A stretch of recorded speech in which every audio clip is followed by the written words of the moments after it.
Okay, got interrupted on that last video, so I'll just reshoot this one. Um, anyway, there we go. Anyway, I'll briefly cover what I covered in the last video. I had an interview with a large corporation here in Milwaukee. It was a phone interview for a network analyst position. It's a junior level technician, level 1 troubleshooter.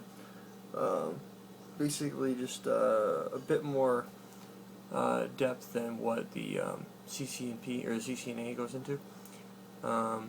He has specific questions like some stuff about frame relay and access control and like how OSPF works. So I was able to answer all the questions. He wants to move forward with a sit-down interview in person, so I was really happy about that. Significant pay increase if I get this, so that'd be like huge. Training's going well. Actually, when I talked to the guy, they have a large MPLS backbone that they use through AT&T. So I'm looking at going with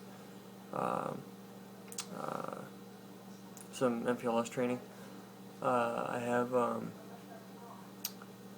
that book I was telling you about earlier, or the last video. CCIE Route Switch version 4. It's about a year and a half old. Yeah, about a year and a half. It was released last summer. So it's still pretty up to date. It's got all the major topics covered in it, like BGP, MPLS, IPv6, multicast. Still a big section of frame relay because it's still on the version 4 blueprint. So that's so yeah, that's where that sits. I'm gonna probably go into Cisco Live 365 for they have a bunch of sessions that you can go on, and it's like they had a session, like a 2-hour session, where they'll have a CCIE cover, specific topics, or a support engineer, an architect, or something like that. So I'm going to see if I can find some MPLS training up there, an introduction to it, and go that way, because I haven't really dove into it yet. I know what it is, kind of know what it does, stuff like that, so I'm not real strong with MPLS. I can pretty much configure and troubleshoot frame relay. I'm pretty good with that.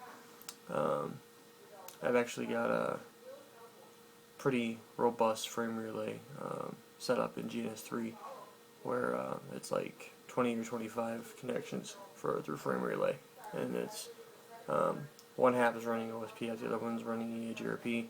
I have a large core, so it's like the core is a bunch of 3725s. Running WIC 2Ts. It's a frame. I have, I think, 5 of them, and they're all full mesh. It's connected to 2 layer 3 switches, and they're all running Ether channel, so that it's, they're a fiber backbone, which in GNS3 you really can't do that, but the theory is there, because like in real life you can run fiber out of 3550. We do in the district. It's how it's brought in. It's fiber, and then it's flipped over to Ethernet.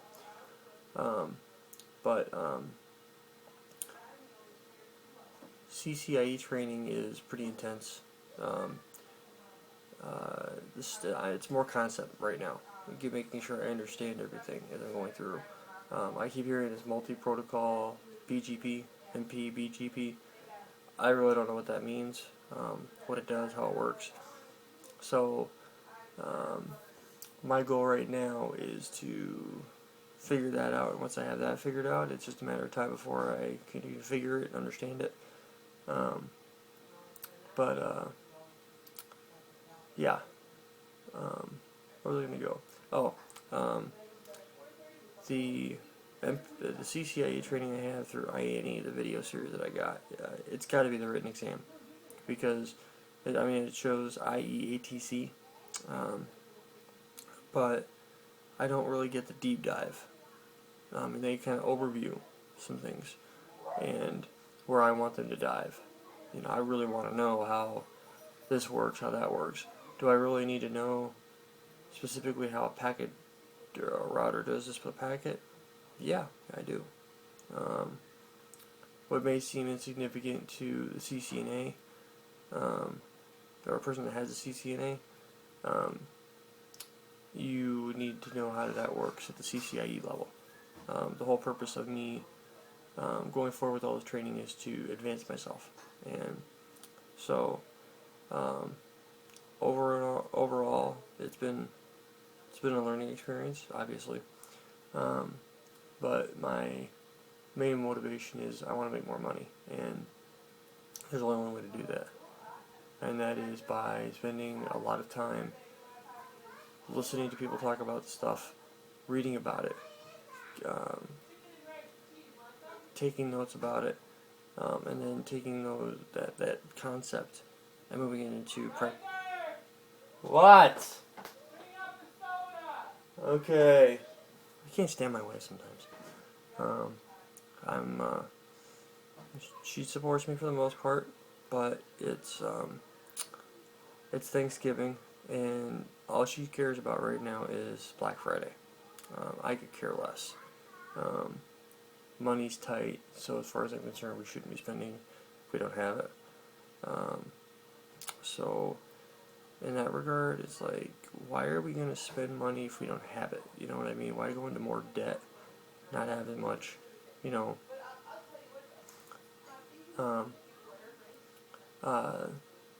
my goal, like I said, my goal right now is,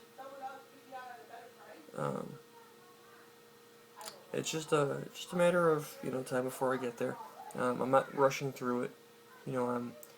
I usually get something the first time somebody goes through it, but there are times where it's just like, I have no idea what he's talking about.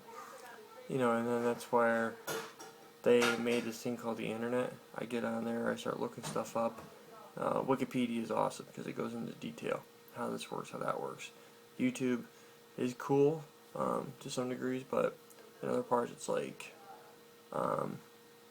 it's not giving me what I want sometimes, because I want somebody to, there is an MPLS introduction. It's about 2 hours long, and I really don't want to sit through that, but I'm thinking that it may be beneficial to go through and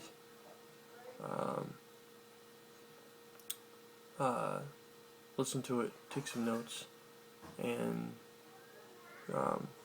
get a deeper understanding of it. Because honestly, I'd rather go into other things. Right now, I'd rather be diving into like quality of service, stuff like that, and IP services. But after having talked to another engineer at another place, he told me that that's good, that I want to learn that type of stuff, but you have to have a solid understanding of how quality of service is routed. So it's learning layer 2, then learning layer 3, and how they work together. That's kind of a big deal. So I'm gonna keep this one kind of short, and I'll probably shoot another one a little later when I'm not so busy. So talk to you later.